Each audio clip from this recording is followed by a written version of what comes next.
Bon les gars, ça fait un an que j'ai pas posté de vidéo, donc soyez indulgents. Bonne année, n'oubliez pas, toujours c'est important.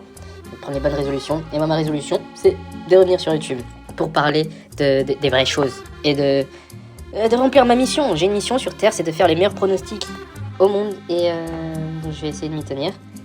Et donc on va parler du combat Justin Gaethje, Paddy Pimblett, l'ogre, l'homme de Cro-Magnon Justin Gaethje et Paddy Pimblett. J'ai rien à dire sur lui. Je serai pas très inspiré dans cette vidéo, je tiens à le dire. Ok, donc soyons sérieux 2 secondes. Donc voilà, moi cette vidéo elle me tient à cœur, parce que je vois que Justin Gaethje n'est pas favori dans ce combat, ce que je trouve aberrant. Alors je comprends les arguments qu'il y a pour Pimblett, mais c'est une anomalie dans la matrice là, que le fait que Pimblett soit favori. Donc il y a aucun monde, il y a un monde, mais il y a très peu de monde où Pimblett peut gagner ce combat. Défensivement, il est catastrophique. Déjà on va comparer, on va commencer par les comparaisons. Striking, Gaethje est largement au-dessus. Pimblett, offensivement c'est pas mal. Il a de bons kicks, de bons front kicks. Il envoie bien les low kicks qui pourraient toucher Gaethje. On sait que Gaethje aussi, il a d'excellents low kicks, mais après au niveau de la défense, il les prend souvent, je trouve. Qui a eu du succès avec les low kicks sur Gaethje. Chandler, on a mis pas mal. Fiziev, on a mis pas mal. Donc voilà. Peut-être que Pimblett pourrait gêner Gaethje avec des low kicks, surtout en sachant que contre Fiziev, il se fait amener au sol 2 fois à cause de low kick qu'il envoie et que Fiziev attrape. Et contre Khabib, c'est aussi un low kick qui entraîne sa chute au 2e round et qui entraîne la soumission. Mais à part ça, bon, il envoie quelques combinaisons, Pimblett également. Mais c'est très léger, surtout défensivement les gars. Défensivement, on dirait déjà c'est moche à voir. Et en plus de ça, il monte jamais les mains. Dès qu'il envoie son jab, il fait ce qu'on appelle le tir à l'arc. C'est-à-dire que t'as jamais imaginons que t'es droitier, hop, tu vas envoyer ton jab de la main gauche et tu remettras jamais ton bras droit en position à la mâchoire. Donc ça c'est ce qu'il fait toujours. Il a toujours la tête qui en l'air, parce que c'est des opportunités où Gaethje pourra envoyer potentiellement un crochet, un check hook. Qu'est-ce qu'il pourrait faire d'autre? Il pourrait esquiver le jab et placer un uppercut. On sait que les uppercuts de Gaethje sont littéralement dévastateurs. Chandler en a fait les frais. Oliveira a mangé un knockdown à cause de ça également. Donc ça c'est des ouvertures que Gaethje est capable de prendre. Gaethje lui aussi tout simplement peut mettre des low kicks à Pimblett. Il est tout simplement meilleur en striking. Et puis au niveau des dynamiques, Chandler Pimblett c'est quelqu'un qui recule beaucoup. Il fait beaucoup, il va reculer, il envoie le check hook en reculant. C'est des ouvertures également qui peuvent être fatales contre quelqu'un comme Gaethje. Il va reculer contre la cage et boum, crochet, bras arrière, bam, ça tombe. Et oui, et la brute qui est Gaethje ne fait pas dans le détail, il fait pas dans le raffinement, lui il est juste là pour envoyer des marmites, et si tu prends la marmite, t'es souvent mal en point. Quoi d'autre? Le combat commence debout, et est-ce qu'il va réussir à amener au sol notre ami Gaethje, ancien lutteur, qui défend plutôt bien les takedowns, à part quand c'est sur des low kicks ou que tu tires la garde directement. Oliveira a fait ça, il a tiré la garde. Est-ce que ça pourrait passer? Je sais pas.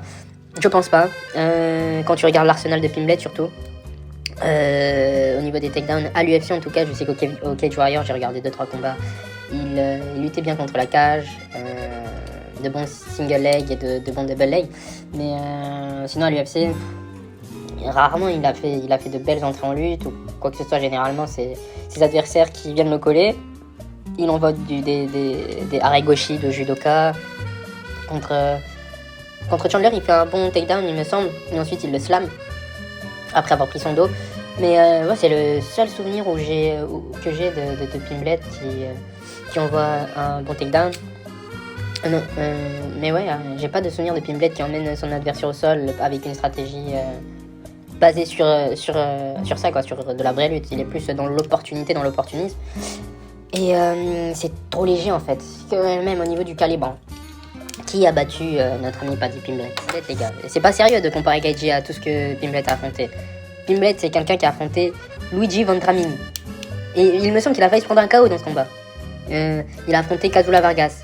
Qui c'est? Personne ne sait qui c'est. Il a affronté Jordan Levitt. Jordan Levitt, bon, là, ça commence à devenir intéressant.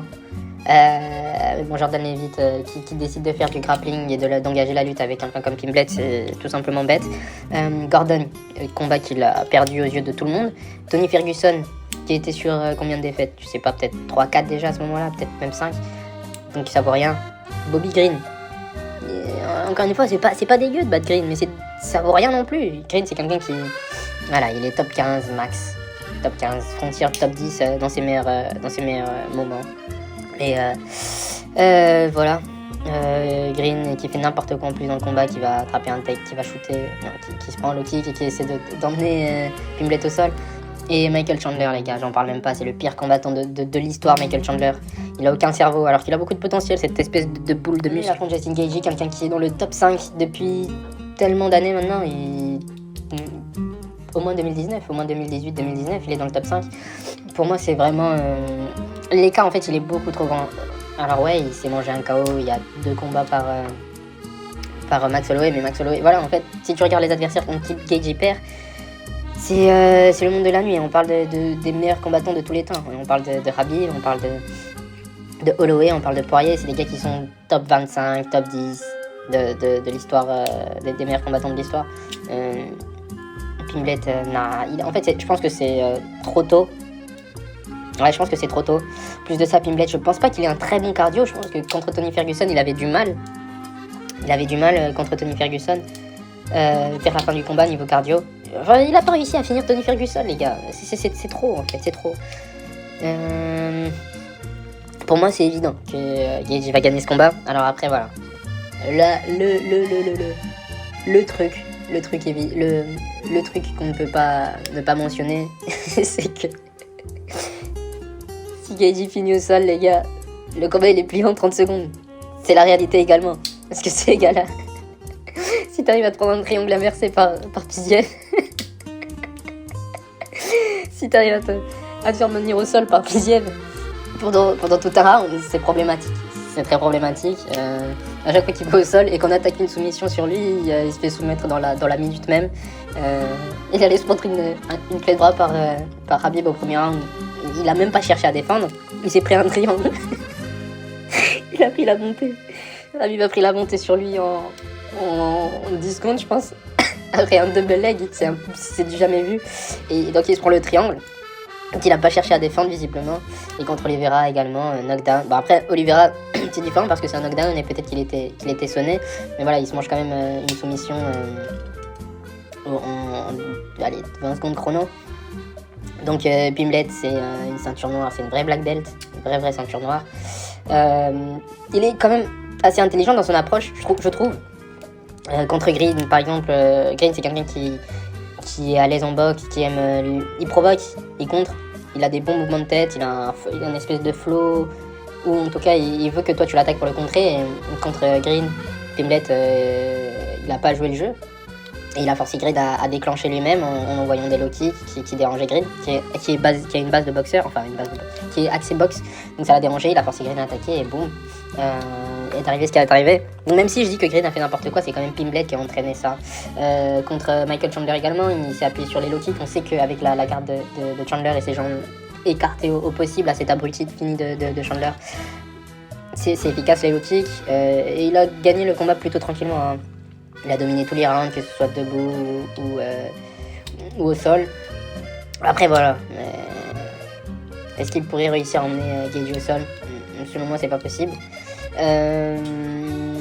Brutus Gaethje il frappe vraiment fort, et même si Pimblet il a pris de sacrés parpaings et qu'il est toujours resté debout, je pense que si t'en prends 2, 3, 4 par Gaethje, ce sera compliqué. Voilà. Non, plus sérieusement, donc moi je vois bien un crochet ou un crochet de Gaethje après avoir esquivé un jab, un uppercut, ou bien cette phase où Paddy recule et envoie son check hook. Je vois bien Gaethje peut-être envoyer un overhead à ce moment-là, bien l'acculer contre la cage et lui faire ce qu'il a fait contre James Vick, c'est-à-dire crochet et direct, et l'éteindre tout simplement. Ou bien après c'est un combat en synchrone, et je pense que ça favorise encore plus Gaethje, le fait que ce soit en synchrone, parce que comme j'ai dit, Pimblet il a pas un cardio de fou non plus, hein. il a galéré contre Tony Ferguson, arrivé au 4ème, 5ème round surtout. KJ, je l'ai jamais vu, je l'ai pas souvent vu dans des 5 rounds qui ont fini, pour être très honnête, donc je peux pas dire, mais bah si, contre Holloway. Mais bon, il a pas fini non plus, 5ème round, théoriquement parlant, même si c'était à la dernière seconde, il s'est fait éteindre. Non, Pimblett, en tout cas, je pense que c'est une marche trop haute. Je pense qu'il aurait dû prendre quelqu'un entre-temps, histoire de solidifier sa place. Pour moi, Chandler, c'est clairement pas quelqu'un qui prouve ta valeur. Il s'est fait allumer de tous les côtés. Je pense qu'en réalité, c'est 2 victoires contre Hooker et Ferguson. Pour moi, c'est compliqué.